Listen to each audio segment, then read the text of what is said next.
নমস্কার। আশা করি আপনারা ভালো আছেন, সুস্থ আছেন। আপনারা সবাই ভালো থাকবেন, সুস্থ থাকবেন। তো আজকে বিকাল থেকে অমাবস্যা লাগবে। তো রাতে কালী পূজা।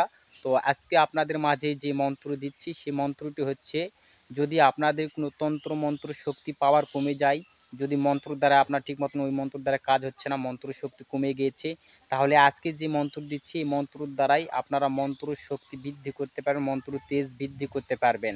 আমার দেওয়া নিয়মে এই মন্ত্রর দ্বারাই করে দেখুন, দেখবেন আপনার মন্ত্র যদি দুর্বলও হয়ে যায় আপনার মন্ত্রগুলো, এই মন্ত্রর দ্বারাই আপনারা মন্ত্রকে শান দিতে পারেন, মানে মন্ত্রকে ধার, মানে মন্ত্রের শক্তি বৃদ্ধি করতে পারবেন এই মন্ত্রর দ্বারাই।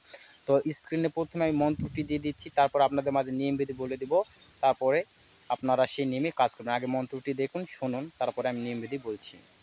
মন্ত্র হচ্ছে, ব্রহ্মা বীজ ব্রহ্মা বাণী কতুদের জন্মে আমার মুখে ব্রহ্মার জিং বার জল কামার 13 জন লাপিত কতুদের জন্মে আমার মুখে ব্রহ্মার জিং বাত দি মোদেই মুখালির মুন্ডু শির ব্রহ্মার তেজেতে। তো স্ক্রিনে আপনারা যে মন্ত্রটি দেখলেন, এই মন্ত্র নিয়মবিধি সব কিছু আপনাদের মাঝে বলে দিচ্ছি, আপনারা শুনুন। তার আগে কিছু কথা বলে নেই, যে আমি ইউটিউব থেকে কোনো টাকা পয়সা কোনো কিছু পাই না। তো আমার ইউটিউবে একটা প্রবলেম দেখা দিয়েছিল, এর জন্য আগে আমি এরকম ভিডিও ঠিক মতন দেইনি এবং অনেকটা কিছু কাজের পরিস্থিতি চাপ হয়ে আছিলাম, এই কারণে আপনাদের মাঝে ভিডিও দিতে পারিনি। তো আপনারা ইউটিউব থেকে কোনো টাকা আর্থিক আমার আসে না, আপনাদের ভালোবাসা, আপনাদের মাঝে আমি বিদ্যাগুলো দিচ্ছি, আপনারা আমাকে সাপোর্ট করুন, আমার ভিডিওগুলো দেখুন, লাইক শেয়ার কমেন্ট করুন।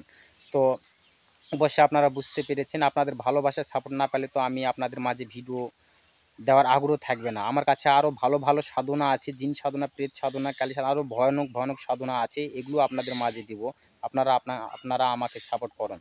তো আজকে যে মন্ত্র দিলাম, এই মন্ত্রটির নিয়মটি আমি বলে দিচ্ছি, আপনারা নিয়মটি শুনুন।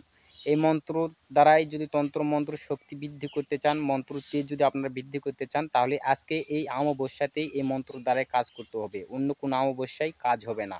বছর অন্তি যে বড় আজকে অমাবস্যা, এই অমাবস্যার দ্বারাই আপনারা এই মন্ত্রের দ্বারাই আপনাদের মন্ত্র শক্তি বৃদ্ধি করে নেবেন। বৃদ্ধি করার নিয়ম হচ্ছে, আপনারা একটি শুকনা ঝাল নেবেন, যে ঝাল তরকারিতে পিষে রান্না করে খাওয়া হয়, সেই ঝাল আপনারা বীজ ঝাল যাকে বলা হয়, যাকে অত্যন্ত ঝাল লাগে, সেই ঝাল বীজ ঝাল, ওই বীজ ঝাল একটা নেবেন শুকনা। সেই ঝালটি নিয়ে আপনারা আগুনে পুড়বেন আর এই মন্ত্রটি পাঠ করবেন। যতক্ষণ না পোড়া হয়েছে ভালোভাবে ততক্ষণ এই মন্ত্রটি পাঠ করতে থাকবেন। যদি আগুনে ওই ঝালটি পোড়া হয়ে গেছে তখন আপনারা মন্ত্র স্টপ করে দিয়ে আপনারা হাতের তালুয় ওই ঝালটি নিয়ে আবার আপনারা এই মন্ত্রটি 7 বার ওই ঝালের উপর প্রয়োগ করবেন। করার পরে আপনারা সবরি কলা যাকে বলা হয়, যাকে বলা হয় চিনি চাম্পা কলা, চিনি চাম্পার কলার সঙ্গে আপনারা ওই ঝালটি একত্রিত করে মুখে দিয়ে চাবিয়ে খেয়ে নেবেন। আপনাদের ঝাল যতই লাগুক আপনারা জল খাবেন না। ওই ঝালের তেজ আপনাদের ক্রিয়ার দ্বারা আপনাদের যে তন্ত্র মন্ত্র যেগুলো আছে সেগুলো তেজ বৃদ্ধি করবে, শক্তি বৃদ্ধি করবে। আপনার জিহ্বা দ্বারাই আপনার মুখের বদনে যেই তন্ত্র মন্ত্র প্রয়োগ করা হবে সেই মন্ত্রে আগুনের মতন কাজ করবে। তো অবশ্যই আপনারা বুঝতে পেরেছেন। তো আশা করি আপনারা ভালো থাকবেন, সুস্থ থাকবেন, আপনারা আমাকে সাপোর্ট করবেন। ধন্যবাদ। দেখা হচ্ছে আবার কোনো নতুন ভিডিওতে। নমস্কার।